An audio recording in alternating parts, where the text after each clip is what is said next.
Nakalabas na po ng ating Philippine Area of Responsibility ang Bagyong Quiapo at hindi po ito nag-iwan ng matinding pinsala sa malaking bahagi ho ng extreme northern Luzon.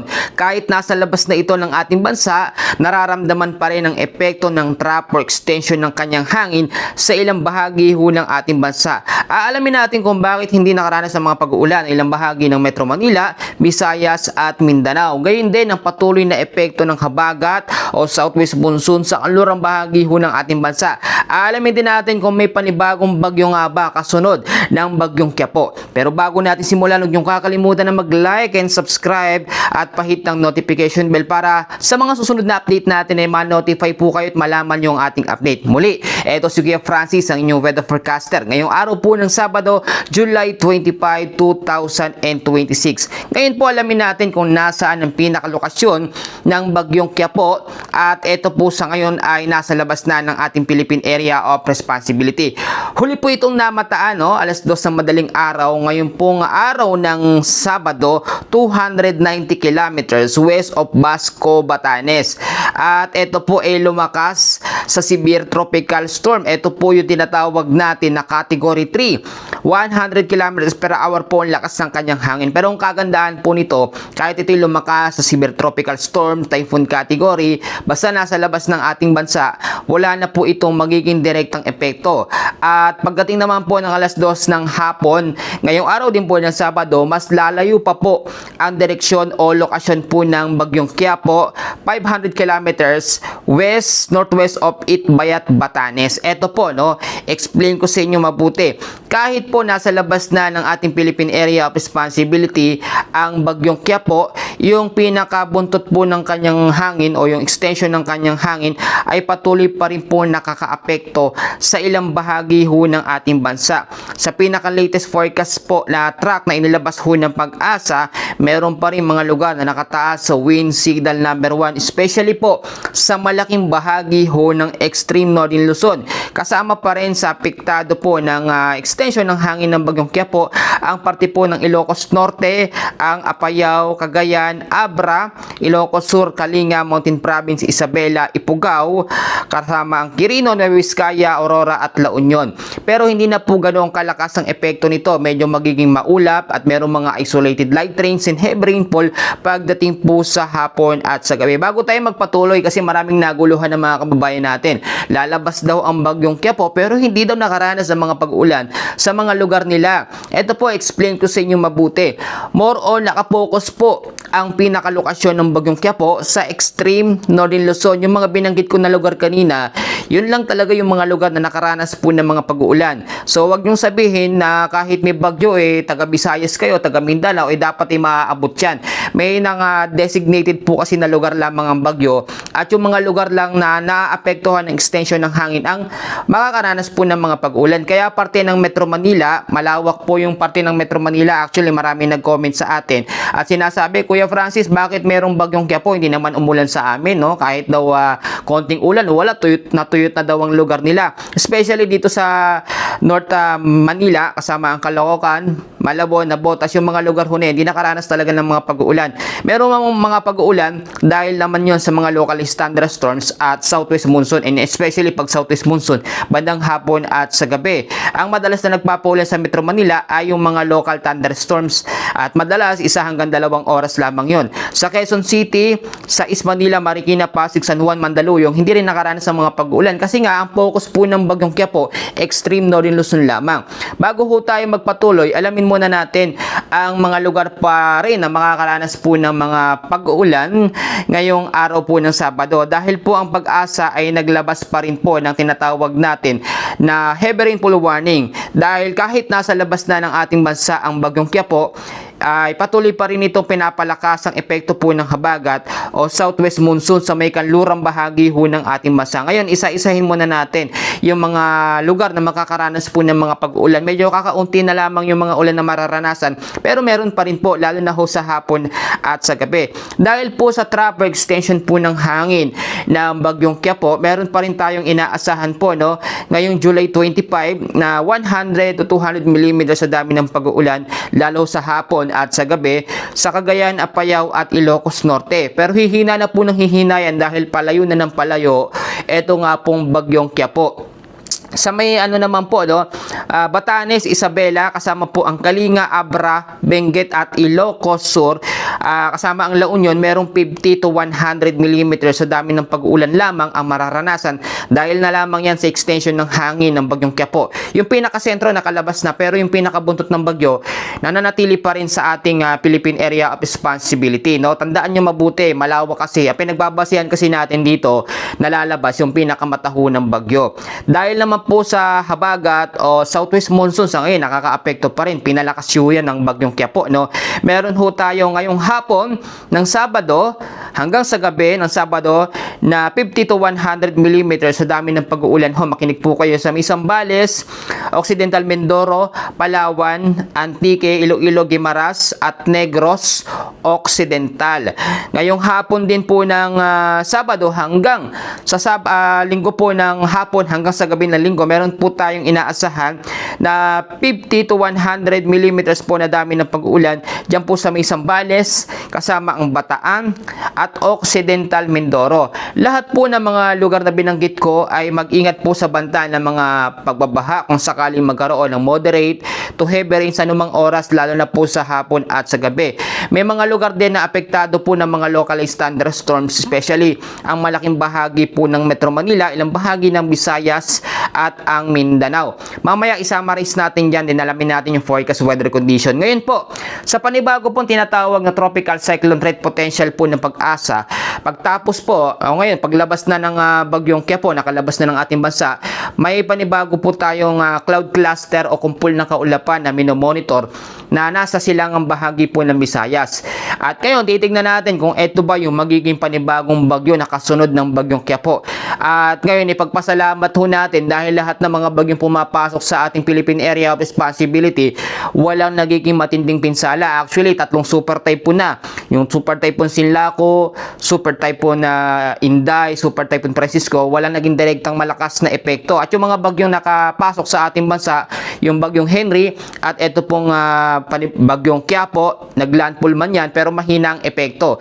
Ngayon, alamin natin, doon po sa inilabas ho ng Pag-asa na tinatawag po natin na tropical cyclone threat potential, tinignan natin ngayon pong July 25, 2026 hanggang sa July 28, meron po tayong nakikitang panibagong sama ng panahon po, no, na madedevelop dyan sa may bandang silangan ng ating bansa. At yan nga po yung sinasabi natin na cloud cluster o kumpul ng kaulapan. Pagdating naman po sa pagitan naman ng July 29 hanggang sa August 4 o first week po ito ng August, ito pong sama ng panahon o kumpul ng kaulapan ay lalapit po at papasok sa ating Philippine Area of Responsibility bilang isang low chance sa category ng low pressure area. So, sinabi natin na low chance sa category ng LPA, mababa ang chance nitong maging isang ganap na bagyo. Pero ngayon, itinuturing pa rin natin itong banta para sa panibagong bagyo na hahabol ngayon pong July bago matapos, no? At ngayon, ang magiging senaryo natin ganito. Kapag ito pong panibagong cloud cluster o kumpul ng kaulapan ay na-develop bilang panibagong bagyo, tatawagin po itong bagyong Luis sa ating Philippine Area of Responsibility. So, papaano ba natin malalaman kung ito magiging bagyo kapag lumapit na lumapit sa ating par? Ngayon po kasi, kung mapapansin ho ninyo, aktibo ang habagat o southwest monsoon. Medyo malakas pa. Wala tayo sa tinatawag na monsoon break. Kaya nga po may mga pag-uulan sa kanlurang bahagi ho ng ating bansa. Pwede ang mangyari dito ay palakasin po ng habagat etong paparating po na panibagong sama ng panahon sa pagitan po ng July 29 hanggang sa August 4. So, meaning to say, may chance na bago po matapos ang month o buwan po ng July, may panibagong bagyo na mabubuo at papasok po sa loob ng ating bansa. And then, dinouble check po natin yan sa ating tinatawag na advanced weather system. Sa ngayon, hindi naman nakikita na lalakas yan sa pagiging typhoon o super typhoon. More on, lagi po tayo nagpo-focus dito sa typhoon and super typhoon category na bagyo dahil yung mga mahihina na bagyo ay yung ulan ay binibigay niya ay sinisip-sip lamang ng ating kalupaan dahil tuyong-tuyo po tayo ngayon, no? Alam naman natin, merong mga dam na talagang natuyo na dahil sa sobrang init. Pero tandaan ho ninyo, yung El Nino, wala po nagiging epekto yan sa mga bagyong dumarating. Yung mga bagyo ho kasi na tumatama sa ating bansa at pumapasok sa ating Philippine Area of Responsibility, karaniwan nasa Philippines lamang. Nagre-record po kasi bandang July o kapag July po, nagre-record yung mga bagyo, lalo na yung mga super typhoon, at hindi po tumatawid sa kanlurang bahagi ng ating bansa kapag malakas na bagyo. Pero pag mahina, yan po ay karaniwan nagla-landfall, Kapag naglandfall naman ng mahinang bagyo, humihina ng humihina dahil nagkakaroon ng impact doon po sa ating landmass o sa ating Philippine landmass. So, tandaan nyo mabuti, yung panibagong sama ng panahon kapag naging bagyo, tatawagin hong bagyong Luis. So, bigyan ko muna kayo ng paalala, then proceed tayo sa summary at isama rin natin yung lagay ng ating panahon.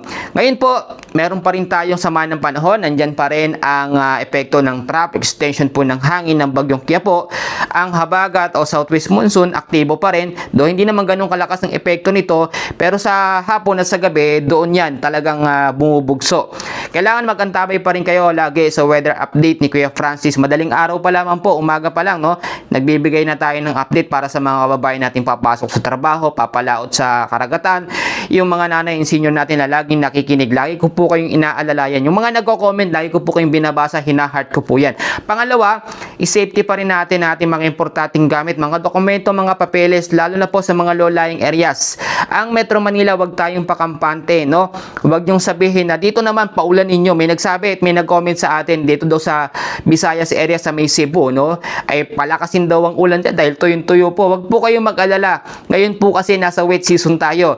Kahit po walang epekto yung bagyong Quiapo, yung mga susunod na bagyo na paparating po sa August hanggang sa mga summer months, makaka-apekto po sa parte ng Visayas at Mindanao. So maghintay-hintay lamang tayo. Alam ko init na init na po mga kababayan natin.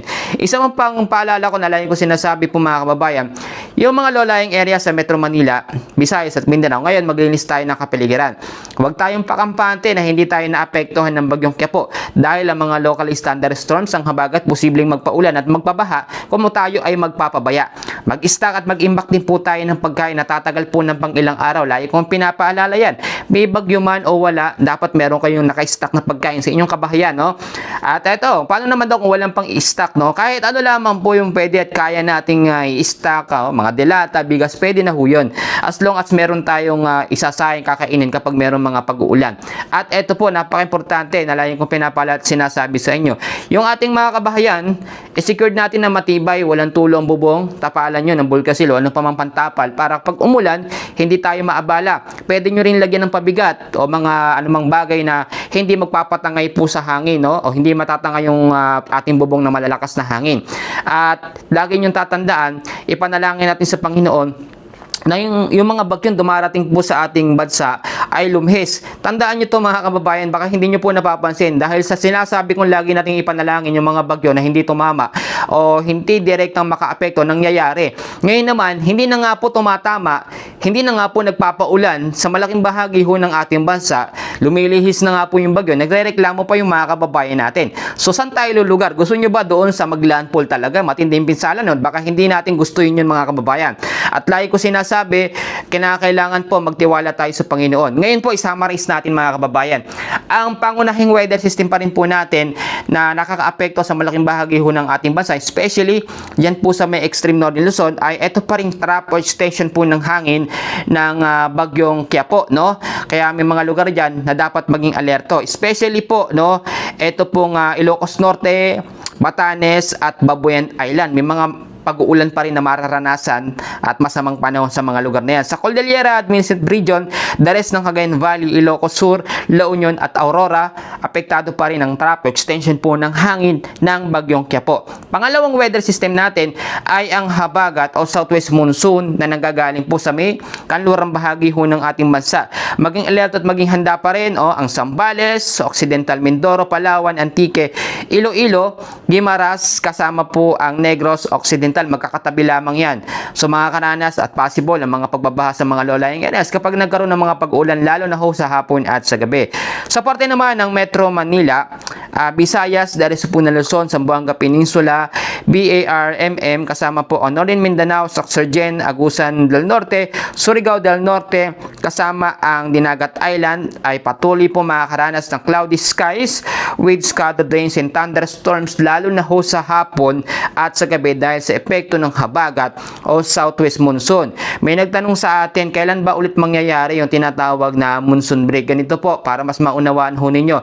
Nangyayari ho kasi ang monsoon break o yung pansamantalang paghina ng habagat o southwest monsoon kapag walang bagyong pumapasok at dumadating sa ating Philippine Area of Responsibility.